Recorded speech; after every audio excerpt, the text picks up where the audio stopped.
Hello student, मैं दिविता शर्मा और आज हम पढ़ेंगे ग्रुप थ्योरी को। ग्रुप थ्योरी में हम कवर करने वाले हैं topic general properties of group. अब जनरल प्रॉपर्टीज़ ऑफ ग्रुप में आता है हमारा जैसे कि uniqueness of identity, uniqueness of inverse, reversal law, इस टाइप के हम थ्योरम्स को, 3 थ्योरम को हम इसमें कवर करने वाले हैं। तो ये हमारी जनरल प्रॉपर्टीज़ ऑफ ग्रुप है। लास्ट प्रीवियस लेक्चर्स में हमने पढ़ा हुआ है ग्रुप का डेफिनेशन, सेट का डेफिनेशन पढ़ा हुआ है, एग्जाम्पल भी देखा था कि कैसे एक नॉन एम्प्टी सेट को हम ग्रुप प्रूव कर सकते हैं। इस टाइप के टॉपिक्स हमने लास्ट लेक्चर्स में कवर किए हैं। तो let's start with this lecture. तो सबसे पहले अगर हमको जानना है तो सबसे पहले तो ग्रुप रिकॉल कर लेते हैं। ग्रुप अगर कोई नॉन एम्प्टी सेट ग्रुप बनना चाहता है तो उसको 4 प्रॉपर्टी को होल्ड कराना रहता है। वो 4 प्रॉपर्टी, पहली प्रॉपर्टी क्लोजर होती है, दूसरी प्रॉपर्टी एसोसिएटिव, तीसरी एग्जिस्टेंस ऑफ आइडेंटिटी और चौथी होती है एग्जिस्टेंस ऑफ इनवर्स की। ठीक है, तो ये हमारी 4 प्रॉपर्टी हो गई। अब ये 4 प्रॉपर्टी के बाद अब यहाँ पे कुछ और भी प्रॉपर्टीज, अगर कोई वो सेट होल्ड करवाता है तो वो ग्रुप बन जाता है। अब ग्रुप बनने के बाद भी उसके पास कुछ प्रॉपर्टीज़ हैं जिनको हम जनरल प्रॉपर्टीज़ बोल रहे हैं। तो उन प्रॉपर्टीज़ में सबसे पहली प्रॉपर्टी आती है हमारी यूनिकनेस ऑफ आइडेंटिटी एलिमेंट, है ना, मतलब आइडेंटिटी एलिमेंट की यूनिकनेस। तो ये हमारा थ्योरम स्टेट करता है the identity element of a group is unique. तो जो हमारा आइडेंटिटी एलिमेंट होता है ग्रुप के अंदर वो हमेशा यूनिक होता है। देखो, अगर वो 4 प्रॉपर्टी की बात करें तो वहाँ से हमको समझ में आता है कि आइडेंटिटी एलिमेंट होना चाहिए। कभी भी अगर कोई नॉन एम्प्टी सेट को अगर हमको ग्रुप बनाना है अंडर अ बाइनरी ऑपरेशन तो हमारे पास existence of identity third property जो कि होती है, इसका मतलब है कि एक हमारे पास आइडेंटिटी का होना ज़रूरी है। अब आइडेंटिटी तो हो गई हमारे पास, बट अब एक या एक से ज़्यादा आइडेंटिटी हो सकती है। अगर कोई सेट है हमारे पास, उसमें हम आइडेंटिटी की बात करते हैं तो हमारी जो प्रॉपर्टी हम होल्ड करा के आते हैं उससे सिर्फ हमको यही समझ में आता है कि आइडेंटिटी होनी चाहिए। अब कितनी होनी चाहिए, 2 भी हो सकती है, 3 भी हो सकती है, कितनी भी हो सकती हैं। बट जो ये थ्योरम है वो हमसे ये कहलाता है कि आइडेंटिटी जो एक सेट के पास होती है वो यूनिक होती है।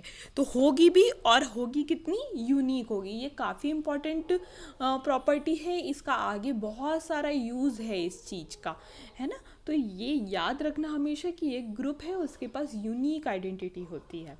ठीक है, तो अब देखते हैं इसका प्रूफ स्टार्ट करते हैं। तो अब हमने सबसे पहले इस प्रूफ का आइडिया क्या है, सबसे पहले हम लेके चलेंगे कि उसके पास 2 आइडेंटिटी है। फिर हम दिखाएंगे जब भी हम 2 आइडेंटिटी या एक से ज़्यादा आइडेंटिटी जब भी हम लेते हैं तो वो हमेशा एक दूसरे के बराबर हो जाती है। इसका मतलब है कि जो हमारी आइडेंटिटी है वो कैसी हो जाती है, एक ही हो जाती है। क्योंकि जितनी अलग अलग आइडेंटिटी हम ले रहे हैं यहाँ पे हम लेके चलेंगे कि वो एक दूसरे के बराबर नहीं है और 2 हैं, एक ये और एक ये। बट हम जब प्रूफ करेंगे तो हमको पता चलेगा एट द एंड कि वो दोनों अलग ना होके क्या आ जाएंगी, हमारी सेम आ जाएंगी। तो जब भी हम 2 अलग अलग आइडेंटिटी को लेके चल रहे हैं या 2 से ज़्यादा आइडेंटिटी को लेके चल रहे हैं तो वो हमारी हमेशा कैसी हो जाएगी, एक हो जाएगी। इसका मतलब है कि यूनिक हो जाएगी। ठीक है, तो ये हमारा आइडिया ऑफ द प्रूफ है। तो स्टार्ट करते हैं। सबसे पहले हमने यहाँ लिखा हुआ है let E and E one be 2 identity element of group G, मतलब जी ग्रुप के हमने 2 आइडेंटिटी ले लिए। अब आइडेंटिटी है तो आइडेंटिटी की जो डेफिनेशन है वो क्या होती है कि ए स्टार ई करने पे हमको क्या मिलना चाहिए, ए मिलना चाहिए for every A belongs to G. अगर कोई एक जी ग्रुप है और ये जो ई है वो आइडेंटिटी एलिमेंट है तो जी के हर एलिमेंट के साथ for every A belongs to G के लिए ये प्रॉपर्टी कैसी होती है, होल्ड होती है। जिसमें लिखा होता है कि अगर ए को ई से ऑपरेट कराएं तो ए ही मिलना चाहिए, या ई को ए से ऑपरेट कराएं तो भी हमको ए ही मिलना चाहिए। अगर ऐसा हो जाता है हर ए के लिए जो जी के अंदर है तो ये जो ई है वो आइडेंटिटी एलिमेंट होता है। और अगर आइडेंटिटी एलिमेंट है तो ये प्रॉपर्टी को भी होल्ड कराएगी। तो इसी चीज़ का आगे हम यूज़ करने वाले हैं। तो अब अगर हमने देखो 2 हमने आइडेंटिटी एलिमेंट ले लिए, एक ई वन, तो सबसे पहले हम लेंगे कि ई हमारा आइडेंटिटी एलिमेंट है। अगर ई आइडेंटिटी एलिमेंट है, हमने तो ये लेके रखा है ना कि ये दोनों एलिमेंट क्या हैं, जी के। तो अगर हमने ई को आइडेंटिटी एलिमेंट रखा है तो ये एक सिर्फ ई वन एक नॉर्मल एलिमेंट हो गया। तो अगर कोई नॉर्मल एलिमेंट है तो आइडेंटिटी एलिमेंट के साथ अगर हम उसका ऑपरेशन कराते हैं तो वो हमेशा कैसा आता है, वो एलिमेंट ही आता है, तो E1 आएगा क्योंकि यहाँ हमने E को क्या लिया हुआ है, आइडेंटिटी एलिमेंट। तो वही सेम चीज़ लिखिए, E मेरा आइडेंटिटी एलिमेंट है, उसको कोई एक एलिमेंट के साथ हम ऑपरेट कराएंगे तो एलिमेंट ही आंसर आएगा क्योंकि E मेरा आइडेंटिटी एलिमेंट है और वो एलिमेंट भी मेरा G का ही है। तो यहाँ से हमको इक्वेशन 1 मिल जाती है। नेक्स्ट हमारा, अब देखो हमने दो आइडेंटिटी एलिमेंट लिए थे E और E1, तो E पे तो हमने बात कर ली। अब बारी आती है कि हमको E1 पे बात करनी है। तो अब हमने यहाँ पे लिया हुआ है कि जो E1 है वो हमारा कैसा है, आइडेंटिटी एलिमेंट है। अब मेरा E1 कैसा हो गया, ये G का एलिमेंट है और ये मैंने क्या बता दिया, आइडेंटिटी एलिमेंट है। तो E एक नॉर्मल एलिमेंट हो जाएगा जो कि क्या होगा, G का होगा। तो डेफिनेशन हमसे ये तो अगेन यही कहती है कि कोई भी एलिमेंट को G के उसके आइडेंटिटी के साथ ऑपरेट कराएं, कोई भी एलिमेंट ऑफ G के उसके आइडेंटिटी के साथ ऑपरेट कराएं तो एलिमेंट ही आना चाहिए। तो एलिमेंट क्या है यहाँ पे हमारा, ये E है, तो ये E ही आना चाहिए। तो वही सेम चीज़ यहाँ पे भी लिखी हुई है, दिख रहा है हमको कि E का E1 के साथ ऑपरेशन कराया हमने, तो हमारा जो एलिमेंट है वो क्या आ रहा है, E का E ही आ रहा है। ठीक है, अब यहाँ से हमको इक्वेशन 2 मिल गई। अब हम यहाँ पे देख रहे हैं इक्वेशन 1 और इक्वेशन 2 जो कि ये लिखी हुई है हमारी, इसमें जो हमारा लेफ्ट हैंड साइड है दोनों का कैसा है, सेम है। तो अगर लेफ्ट हैंड साइड है तो हम इन दोनों इक्वेशन को क्या कर सकते हैं, कंपेयर कर सकते हैं। अगर हम इन दोनों इक्वेशन को कंपेयर करते हैं तो हमको क्या मिलेगा, E1 इज इक्वल टू में E मिल जाएगा, है ना। तो अगर जब हम दो आइडेंटिटी लेके चल रहे थे तो हमने दिखाया कि वो दोनों आइडेंटिटी सेम है, तो इसका मतलब है उसके पास हमेशा कैसी आइडेंटिटी एलिमेंट होते हैं, यूनिक होते हैं, मतलब एक होते हैं। ये तो हमने दो पे दिखाया है, ये हम दो से ज़्यादा एलिमेंट पे भी, दो से ज़्यादा आइडेंटिटी एलिमेंट लेके भी सेम कॉन्सेप्ट से हम यहाँ पे दिखा सकते हैं। जितने भी आइडेंटिटी एलिमेंट अगर हम अज्यूम करके चलेंगे वो सब के सब बराबर आ जाएंगे। इसका मतलब है कि हमने प्रूव कर दिया कि unique identity element is unique. ठीक है, तो यहाँ से ये प्रूफ हमारा ख़त्म होता है, ये यूनिकनेस ऑफ आइडेंटिटी एलिमेंट का। नेक्स्ट हम यहाँ पे लेने वाले हैं यूनिकनेस ऑफ, एक सेकेंड, यहाँ पे हम लेने वाले हैं यूनिकनेस ऑफ इन्वर्स को। तो यूनिकनेस ऑफ इन्वर्स का मतलब क्या है कि अब इन्वर्स भी हमारा एक ही होगा, है ना। तो the inverse of every element of a group is unique, ये थ्योरम स्टेट करता है। आप थ्योरम के स्टेटमेंट में देखिए, the inverse of every element of a group is unique. ठीक है, तो अब देखते हैं यहाँ पे ये क्या कहना चाहता है कि जितने भी एलिमेंट हैं, है ना, जितने भी एलिमेंट अगर जी के अंदर हैं तो उन सब एलिमेंट के लिए सिर्फ एक ही यूनिक मिलेगा, सबके लिए एक नहीं मिलेगा, हर एक के लिए एक मिलेगा। जैसे कि एक ए एलिमेंट है तो उसके लिए ए इन्वर्स मिलेगा, इसी का एक बी भी एलिमेंट है तो उसके लिए बी इन्वर्स मिलना ज़रूरी है, सी एलिमेंट है तो उसके लिए सी इन्वर्स मिलना भी ज़रूरी है। अगर ये सारे के सारे, ये तीन अगर जी के एलिमेंट हैं और जी एक ग्रुप है तो ये सब भी जी के एलिमेंट बनेंगे, चाहे वो कैसे भी बने। तो ये क्या हो जाएगा, तीन मतलब अगर 10 एलिमेंट है तो 10 एलिमेंट के एक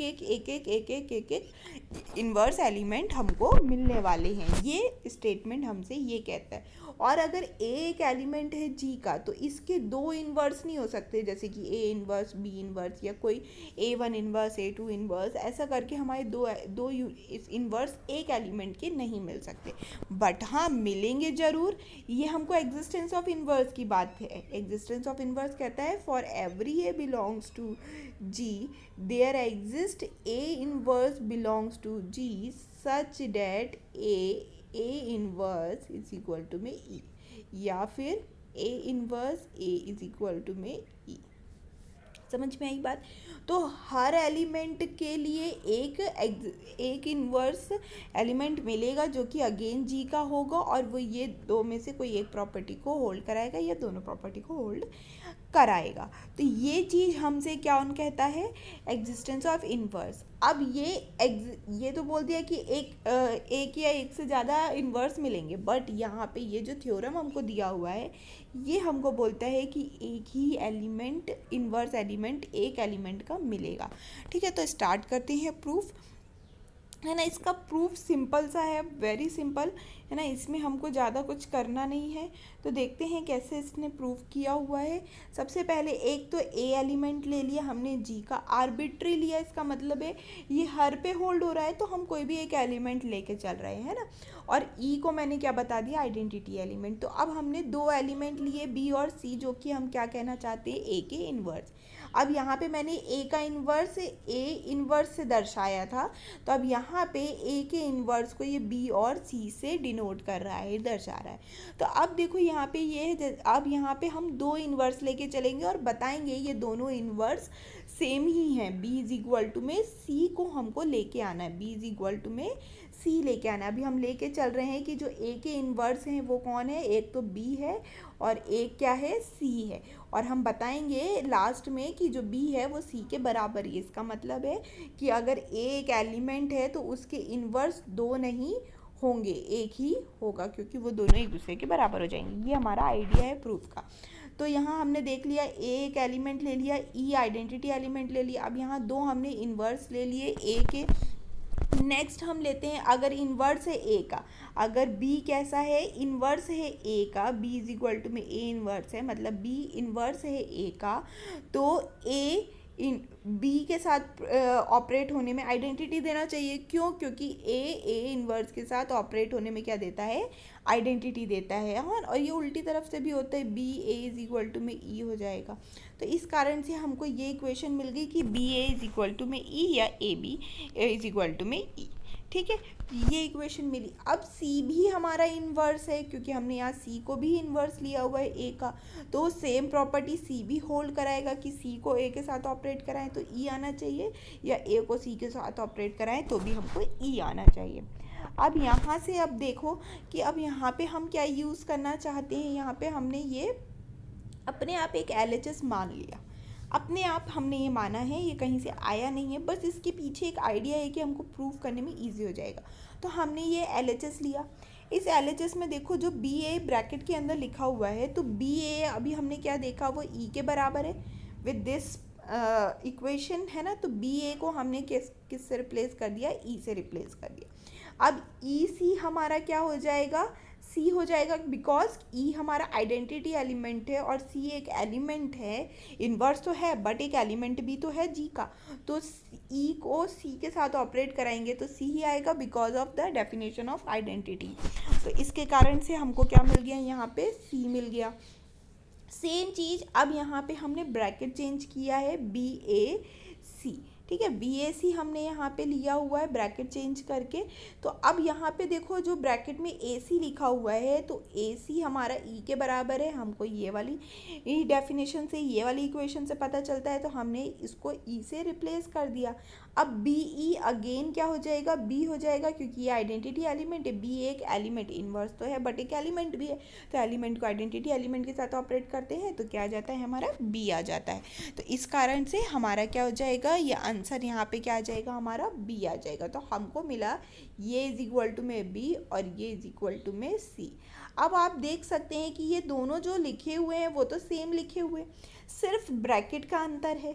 तो अगर ये ग्रुप है तो ये अपनी दूसरी प्रॉपर्टी भी होल्ड करा के आया होगा। दूसरी प्रॉपर्टी हमसे क्या कहती है, एसोसिएटिविटी, है ना। एसोसिएटिविटी का मतलब ही यही होता है कि b a c is equal to में बी ए सी, जहाँ पे हम एक बार ए सी पे ब्रैकेट लगा सकते हैं और एक बार बी ए पे ब्रैकेट लगा सकते हैं। अगर हम ऐसा लिखते हैं तो बिकॉज ऑफ एसोसिएटिविटी ये होल्ड होगा, सिंस ये क्या है, एक ग्रुप है। तो ग्रुप है तो एसोसिएटिविटी की प्रॉपर्टी होल्ड कराएगा, एसोसिएटिविटी की प्रॉपर्टी होल्ड कराएगा, इसका मतलब है ये वाली भी प्रॉपर्टी क्या कराएगा, वो होल्ड कराएगा, इसलिए हमने ये वाली प्रॉपर्टी लिख ली है। अब हमको पता है कि ये दोनों एक दूसरे के बराबर हैं, इसका मतलब है जो ये ऊपर वाली इक्वेशन जो हमने अभी सॉल्व किए हैं, ये इक्वेशन और ये इक्वेशन, इसके लेफ्ट हैंड साइड हमारे पास कैसे आ गए, इक्वल आ गए। इसका मतलब है कि हमारे जो बी सी है ये भी एक दूसरे के बराबर होगा, क्योंकि हमारा ये एक दूसरे के बराबर है, तो बी सी भी एक दूसरे के बराबर होगा। बी इज इक्वल टू सी आ गया। यही हमको दिखाना था कि हम दो इन्वर्स लेके चल रहे थे, एक है जो कि क्या थे, बी एंड सी थे, और वो दोनों इन्वर्स अलग ना हो कि हमारे दोनों इन्वर्स कैसे हैं, सेम है। इसका मतलब है जितने भी एलिमेंट होते हैं जी के पास, उन सब के पास इन्वर्स एग्जिस्ट करता है because of the existence of inverse. और वो इन्वर्स कैसे होते हैं, यूनिक होते हैं हर एलिमेंट के लिए। तो hence the inverse of every element in G is unique. ये हमारा सेकेंड प्रॉपर्टी हो गया। थर्ड प्रॉपर्टी हमारा क्या कहता है, if the inverse of an element A in a group is a inverse then the inverse of a inverse is ये, ठीक है। ओ सॉरी, यहाँ पे ए इन्वर्स का इन्वर्स आएगा, है ना। तो ये चीज़ हमको यहाँ से समझ में आती है कि देखो यहाँ पे क्या आया हमको, if the inverse of an element A in, मतलब हमको यहाँ पे सबसे पहले देखना है कि गिवन क्या है और प्रूफ क्या करना है। तो गिवन कंडीशन जो हमको दी हुई है, जो गिवन कंडीशन हमको दी हुई है, गिवन ये हमको दिया हुआ है, एक जी क्या है हमारा, ग्रुप है। जी हमारा क्या है, एक ग्रुप है, उसका एक एलिमेंट है, उसका इन्वर्स किस से डिनोट कर रहे हैं हम, ए इन्वर्स से। इतना समझ में आया। दो चीज़ दी हुई है कि एक हमारे को दिया हुआ है जी एक ग्रुप है, दूसरी चीज़ हमको दी हुई है कि ए का इन्वर्स है क्या है, ए इन्वर्स। इस तरीके से हम ए के इन्वर्स को डिनोट कर रहे हैं।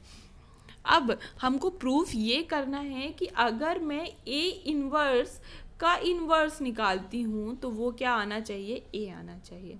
मतलब अब देखो, आप लोगों को पता है ना कि अगर ए एक जी का एलिमेंट है तो उसका इन्वर्स जो कि ए इन्वर्स है वो भी एक जी का एलिमेंट है।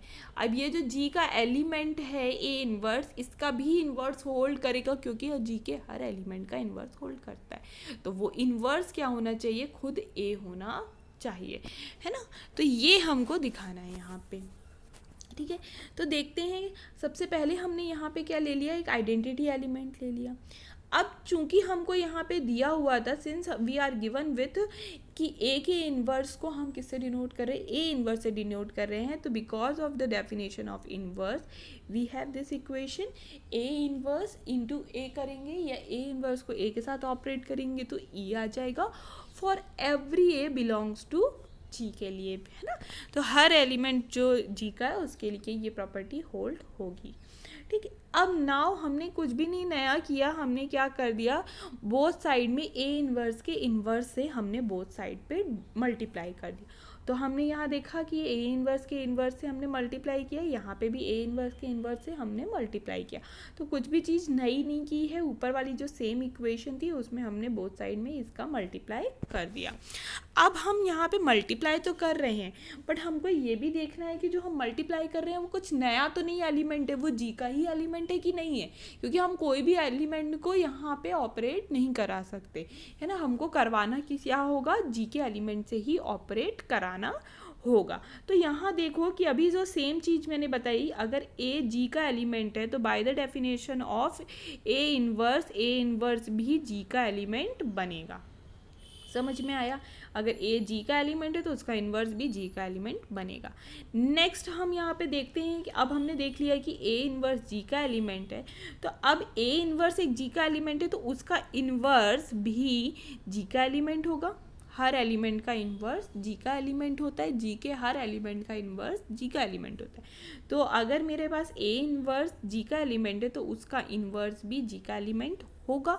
तो कुल मिला के यही हमको बताना था कि जो ए इन्वर्स का इन्वर्स है वो हमारा कैसा है, जी का एलिमेंट है। तो ये चीज़ हमने दिखा दी और हमने इसको बोथ साइड में ऑपरेट भी करा दिया।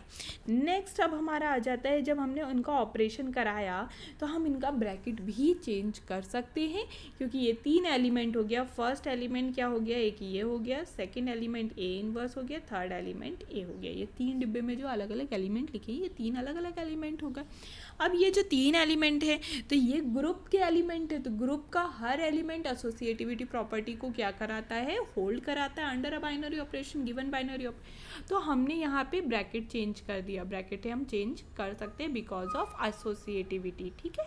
तो हमने यहाँ ब्रैकेट चेंज कर दिया, तो ब्रैकेट चेंज किया, नथिंग एल्स, बाकी हमने पूरा कंप्लीट और वैसा का वैसा ही लिख दिया है।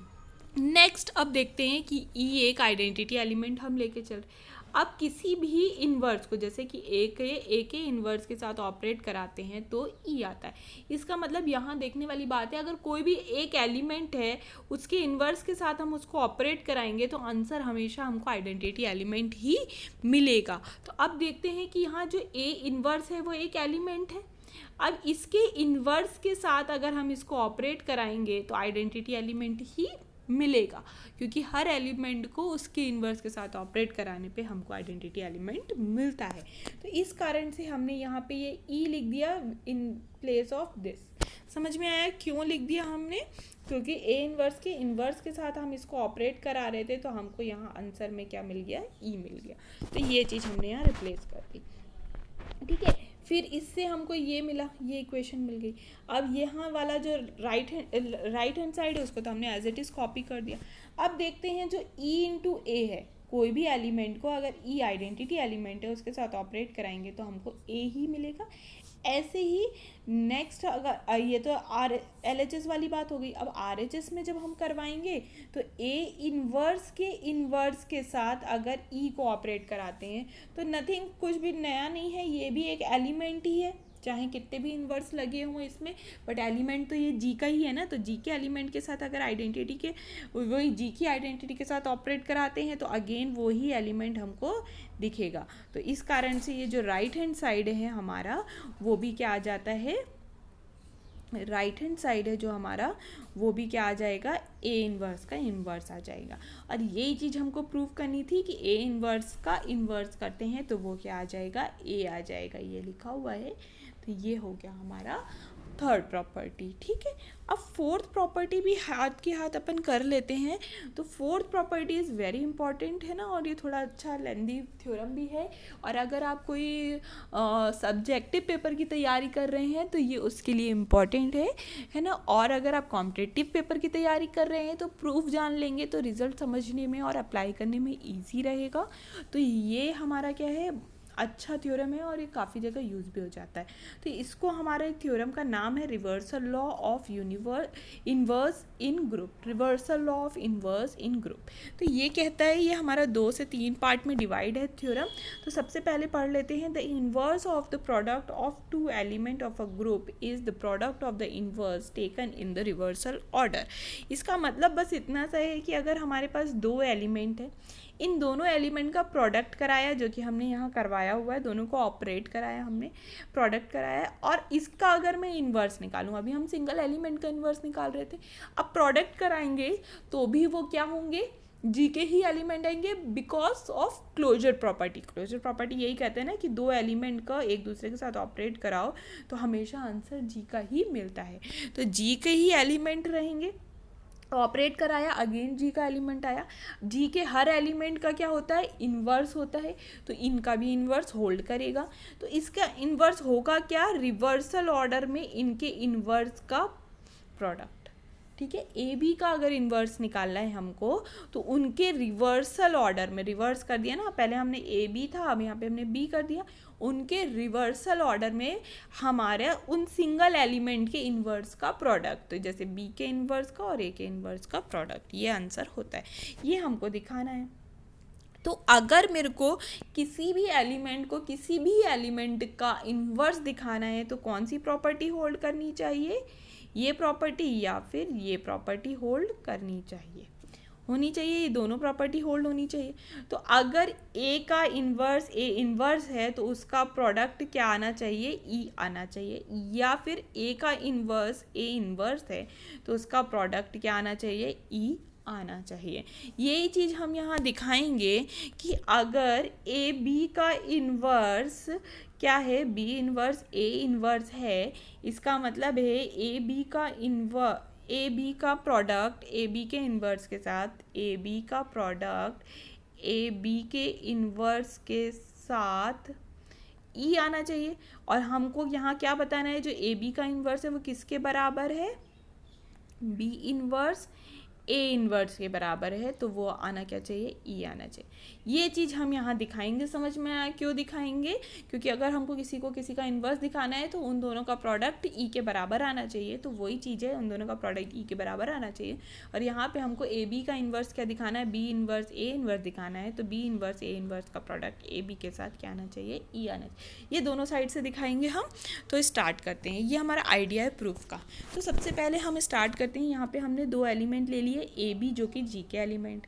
अब जी के एलिमेंट है तो उनका इन्वर्स भी एग्जिस्ट करेगा, तो उनका इन्वर्स क्या है, A inverse B inverse are respectively the inverse of A and B.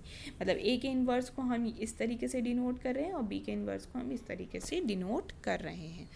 Next हमारा आ जाता है कि अगर ये एक दूसरे की, ये ए का इन्वर्स और ये बी का इन्वर्स है, तो हम ये वाली प्रॉपर्टी को भी होल्ड करेंगे by the definition of inverse, है ना। By the definition of inverse equation 1 और इक्वेशन 2 हमको मिल जाएगी। ठीक है, अब मैंने जैसे ही तुमको एक आइडेंटिटी एलिमेंट भी ले लिया हमने, ठीक है, ये आइडेंटिटी एलिमेंट भी ले लिया हमने।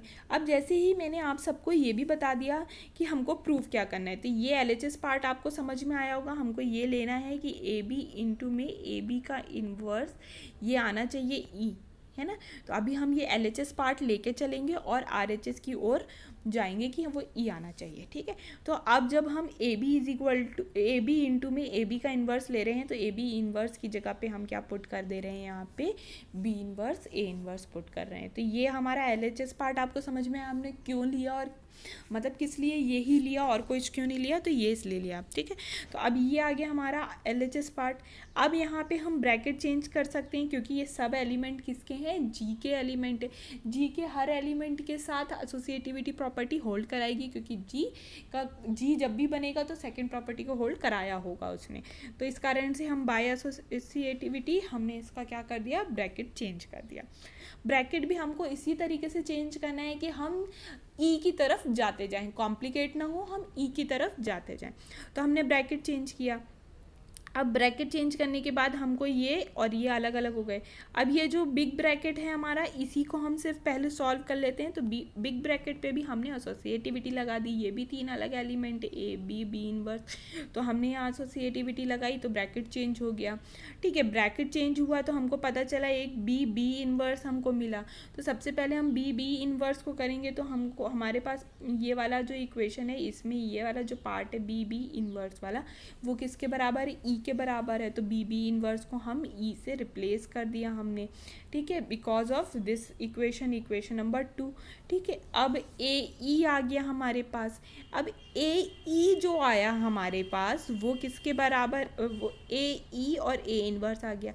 अब ए ई क्या हो जाएगा, हमारा ए हो जाएगा, क्योंकि ई हमारा आइडेंटिटी एलिमेंट है, ए एक हमारा एलिमेंट है, तो एलिमेंट का आइडेंटिटी एलिमेंट के साथ ऑपरेट कराते हैं तो एलिमेंट ही दिखता है, ये भी हम सीख चुके हैं। तो इस कारण से हमारा ये आंसर क्या आ गया, ए आ गया। अब ए इनवर्स हमारे पास आया। अब ए इनवर्स क्या होता है, ई होता है बाय इक्वेशन 1। तो ए इनवर्स को हमने ई लिख दिया। तो कुल मिला के हमको मिला कि ये जो ये है ये किसके बराबर है, ई के बराबर है। तो हमको मिल गया कि ए बी और ए बी का इन्वर्स किसके बराबर है, ई के बराबर। अब हम इसका उल्टा भी हमको करना होगा कि ए बी का inverse into a b e के बराबर है। तो बस अब हम ये वाला स्टेप करेंगे, ये वाला हमारा डन हो गया है। अभी हम ये नीचे वाला स्टेप करेंगे। तो नेक्स्ट सिमिलरली हम क्या करने वाले हैं, यहाँ पे बी इनवर्स ए इनवर्स का प्रोडक्ट कराएंगे हम ए बी के साथ। अब बाय द सेम कॉन्सेप्ट हम यहाँ पे एसोसिएटिविटी लगा सकते हैं, क्योंकि सब एलिमेंट कहाँ के हैं, हमारे ग्रुप के एलिमेंट है और ग्रुप का हर एलिमेंट एसोसिएटिविटी प्रॉपर्टी को होल्ड कराता है। ठीक है, फिर अगेन हमने यहाँ पे क्या कर दिया, हमने एसोसिएटिविटी लगा दी किस पे, ये बिग ब्रैकेट पे। ठीक है, तो जैसे ही हमने यहाँ एसोसिएटिविटी लगाई तो हमने अगेन ब्रैकेट चेंज कर लिया। ब्रैकेट चेंज करना और आगे बढ़ने का प्रोसीजर सेम है कि हमको ई की तरफ जाना है। अब a inverse a is equal to में ई होगा बाय इक्वेशन 1। आप ये देख सकते हैं, है ना, ये जो इक्वेशन 1 लिखी हुई है यहाँ पे, है ना, ये इक्वेशन 1 लिखी हुई है, इस वाले से हमारा क्या आ जाएगा, a inverse is equal to में क्या आ जाएगा, a inverse a is equal to में ई आ। तो हमने इसको ई से रिप्लेस कर दिया, है ना। अब हमको मिला e b e b again क्या हो जाएगा बी, क्योंकि ई अगेन आइडेंटिटी एलिमेंट है और बी उसका एलिमेंट है जी का। तो कोई भी एलिमेंट को आइडेंटिटी के साथ ऑपरेट कराते तो एलिमेंट ही दिखता है, तो इस कारण से हमारा क्या आ जाएगा यहाँ पे बी आ जाएगा। अगेन हमको मिल गया b inverse b, by the equation 2 हमको क्या मिल जाएगा b inverse is equal to में ई। तो यहाँ हम देख लेते हैं इक्वेशन 2 क्या है, ये वाली इक्वेशन है, इसका हमने यहाँ पे क्या किया है अप्लाई किया हुआ है, तो इस कारण से हमको यहाँ ई मिल गया। अगेन हमने देखा कि ये किसके बराबर आ गया, ई के बराबर आ गया, तो हमको क्या मिल गया by equation 3rd and 4th, मतलब हमने इस इक्वेशन को नाम 4 दिया और ये वाली इक्वेशन को नाम हमने क्या दिया हुआ था 3rd दिया हुआ था। तो इन दोनों इक्वेशन को कंपेयर किया तो हमको क्या मिल गया, ये मिल गया। अब इससे समझ में आता है कि अगर हम इसको इसके साथ ऑपरेट कराते हैं तो ई मिलता है, या हम इसको इसके साथ ऑपरेट कराते हैं तो भी हमको ई मिलता है। इसका मतलब है कि अगर हम ए बी का इन्वर्स देखें तो वो क्या होगा, बी इन्वर्स ए इन्वर्स होगा। आई बात समझ में। और for every A B belongs to G के लिए, तो यही हमारा प्रूफ था, यही हमको प्रूफ करना था, है ना। अब देख लेते हैं यहाँ पे कैंसिलेशन लॉ, इसका मैं प्रूफ नहीं बता रही हूँ, बट एक कैंसिलेशन लॉ नाम की चीज़ होती है जो कि जी के हर एलिमेंट होल्ड कराता है। तो एक लेफ्ट कैंसिलेशन लॉ होता है, एक राइट कैंसिलेशन। अगर आप देखो जो छोटी क्लासेस में आपने लोअर क्लासेस में पढ़ा होगा 2 + x इज इक्वल टू में अगर हम यहाँ पे लिखते हैं 2 तो x इज इक्वल टू में आप अपने आप 0 बता देते हैं। क्यों बता देते हैं, क्योंकि आप यहाँ पे एक स्टेप रहता है, जैसे कि ये लिखा है 2 + x इज इक्वल टू में 2, तो आप यहाँ पे क्या करते हैं, इसको यहाँ 2 से माइनस करते हैं +x, और यहाँ पे भी 2 से माइनस करते हैं, मतलब बोथ साइड में आप 2 से माइनस कर देते हैं, तो x इज इक्वल टू में क्या आ जाता है 0 आ जाता है। तो इसी को ही कैंसिलेशन लॉ कहते हैं। ये हमने प्लस माइनस के रिस्पेक्ट में दिखाया, यही अगर हम मल्टीप्लाई के रिस्पेक्ट में देखते हैं तो 2x इज इक्वल टू 2 है, तो आप क्या करते हैं, इनको कैंसिल कर देते हैं, तो x इज इक्वल टू में क्या 1 आ जाता है, क्योंकि 2 × 1 हम इसको लिख सकते हैं। तो ये कैंसिलेशन लॉ था, यह हम हमेशा से यूज़ करते आए हैं, बस यहाँ पे हमको बताया गया है कि ग्रुप भी इस लॉ को होल्ड करता है। तो अगर हम लेफ़्ट साइड के दोनों एलिमेंट को काटते हैं और ये इक्वेशन हमको मिलती है तो ये लेफ़्ट कैंसिलेशन हो जाता है, और अगर हम राइट साइड के एलिमेंट को काटते हैं तो हमको ये इक्वेशन मिलती है, तो ये राइट कैंसिलेशन लॉ हो जाता है। ठीक है, अब ये हमको बताने की इसलिए ज़रूरत पड़ी क्योंकि हम यहाँ पे हमको पता है कि हर एलिमेंट कम्यूटेटिव, हर ऑपरेटर कम्यूटेटिव नहीं हो सकता है ना। जैसे कि मल्टीप्लाई है, एडिशन है, ये हमारे कम्यूटेटिव ऑपरेटर होते हैं। ज़्यादातर ये हर सेट के साथ या हर सेट के साथ ये कम्यूटेटिव लॉ को होल्ड करा देते हैं।